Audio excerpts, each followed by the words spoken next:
poeta é um fingidor. Finge tão completamente que chega a fingir que é dor, a dor que deveras sente. Esses versos são do poema Autopsicografia, de Fernando Pessoa. Com o mesmo espírito, agora a escritora Elisa Lucinda experimenta fingir ser outra, no caso, outro. É que ela está lançando o romance Fernando Pessoa, o Cavaleiro de Nada, escrito como se fosse o diário do poeta, misturando realidade e ficção. E a Elisa está nessa edição do Andante para contar essa história pra gente. Elisa, obrigada por estar aqui com a gente, obrigada por receber a gente na sua casa. Agradeço, fico super feliz, meu filhinho acabou de nascer, quero mostrar ele para o mundo. Elisa, esse livro você tem como subtítulo uma autobiografia não autorizada, né? É verdade. E você escreve como se fosse ele. O que tem de realidade, o que tem de ficção, o que o leitor encontra no livro? Eu acho que não tem até muito pouca ficção. A ficção tem, a ficção básica é que eu não sou ele, né? E escrevi suas memórias. Essa é a grande ficção, mas todo o material é verdadeiro. Os poetas são autobiográficos o tempo inteiro. Fazem seu confessionário na bancada do poema. Então como eu conheço muitos dos poemas dele, muitos poemas, as histórias que eu ia aprendendo da vida dele me lembravam os poemas. Olha, então esse poema daqui. Então eu fui compreendendo, como matando uma charada. Tanto que o livro é todo recheado de poemas. Mas tem muitos poemas citados, mimetizados em prosa. Eu para citar um poema, não botava em forma de poema. Botava no meio assim, em itálico, para a pessoa saber que é dele. Agora, ficção, por exemplo, eu sei que a voz fugiu doida, a doida fugiu do hospício de Ilhéfolis. E como é que ela fugiu?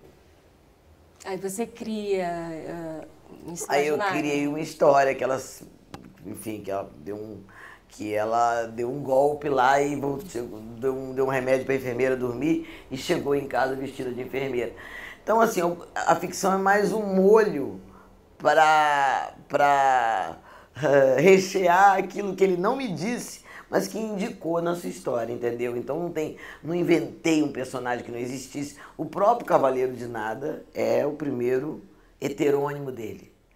É o primeiro amigo invisível, o Chevalier de Pá. Então o Cavaleiro de Nada é o menino que quando ele criou, ele tinha 6 anos e autor do primeiro verso dele.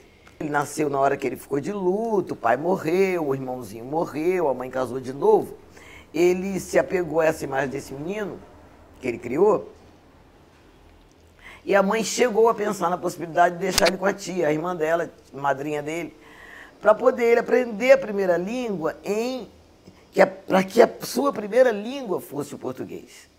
Era o sonho dela isso, né? Ela achava que seria uma espécie de exílio ele aprender inglês como primeira língua.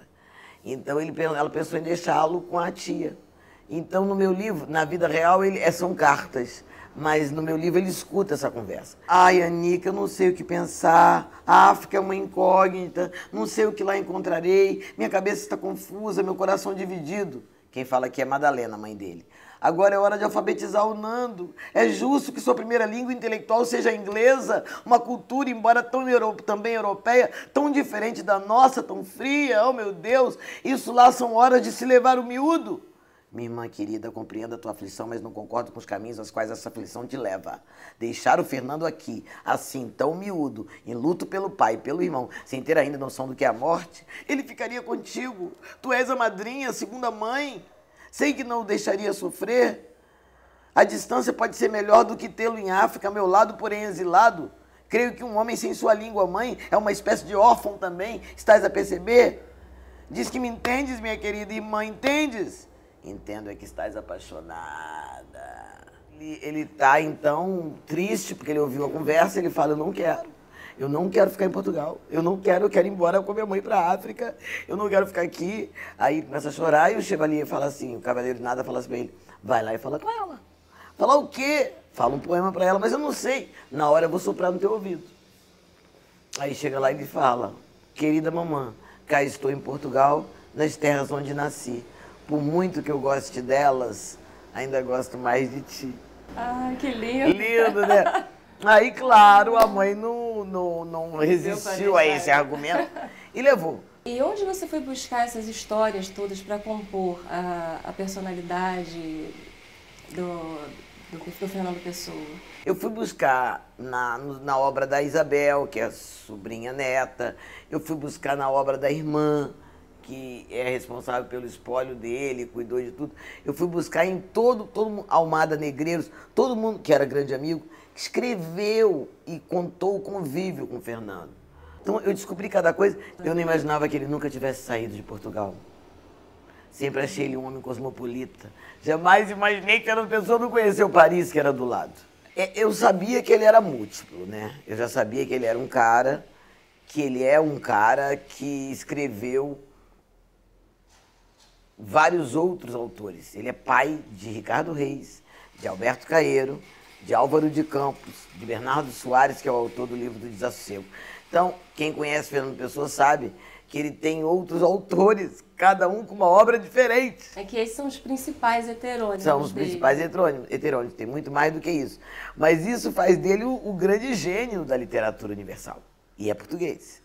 Então, para mim, eu já sabia que ia ter que lidar com essas vozes. Quando eu optei em fazer em primeira pessoa, unicamente porque eu queria usar os versos dele, os versos são em primeira pessoa, eu acabei me liberando de um problema que eu teria, que são tantas vozes, que ia ser mais a voz do narrador. E você acha que o narrador, né, tende mais assim, para algum dos heterônimos, na maneira de escrever ou de se portar, ou até de acordo com as vidas criadas pelo Fernando Pessoa para cada heterônimo? Assim, em termos de personalidade. Eu entendo, mas se tem eu fui muito... Eu gostaria de ter sido mais Álvaro. Porque eu acho que Álvaro foi muito o fundamento dele. Que é o que mais dá trabalho, é o que se expõe, é o que bota a cara a tapa. Mas o livro é do Cavaleiro de Nada. Se existe um heterônimo que eu tenha criado, que eu tenha assumido aqui, foi o Cavaleiro de Nada. Teve alguma passagem assim que você tenha se sentido mais à vontade para criar? Tem um capítulo que eu inventei que não estava no script, que é um capítulo chamado Dramaturgia dos Dias, que eu queria falar só sobre o ato de escrever e o amor pela palavra. Você se inspirou Mas eu muito me inspirei... mais na poesia? Ah, eu viajei.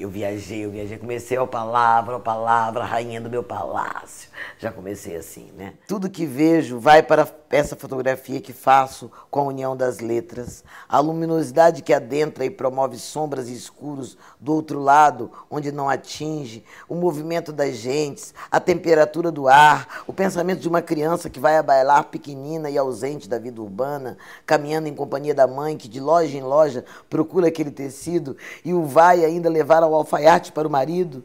Tudo isso tem por pincel minha caneta, tem por tinteiro meu sangue, tem por máquina fotográfica a minha datilográfica. O livro é muito poético, assim, eu desinvestei numa prosa poética que eu adorei, sabe, assim, me emociona ter escrito esse livro. Você sempre foi uma apaixonada, né, pelo Fernando Pessoa. Ele que me autorizou a escrever como eu escrevo, em chamas, sabe?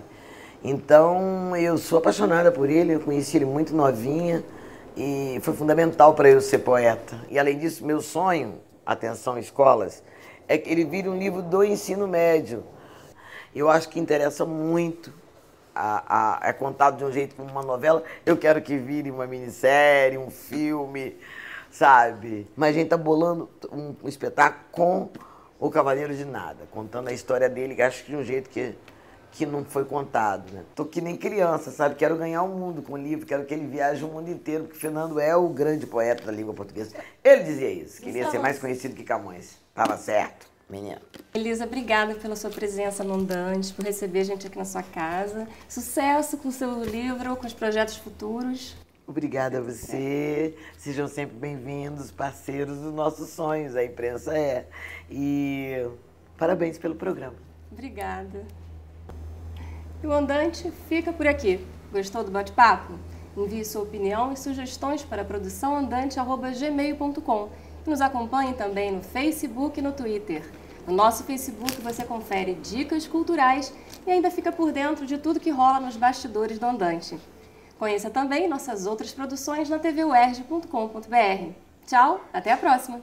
Viver é essa loucura, essa compulsão para a escrita em mim. Como Gaudí, importa-me muito pouco o que me faltam para completar uma ideia. Se o que me falta para completar uma ideia são 80 palavras ou 10.000, não faz diferença. Traduzir o que vejo passou a ser a minha especialidade e relatá-lo ao meu modo e gosto, uma incumbência que a vida me deu e a qual eu implacavelmente, resignadamente aceito.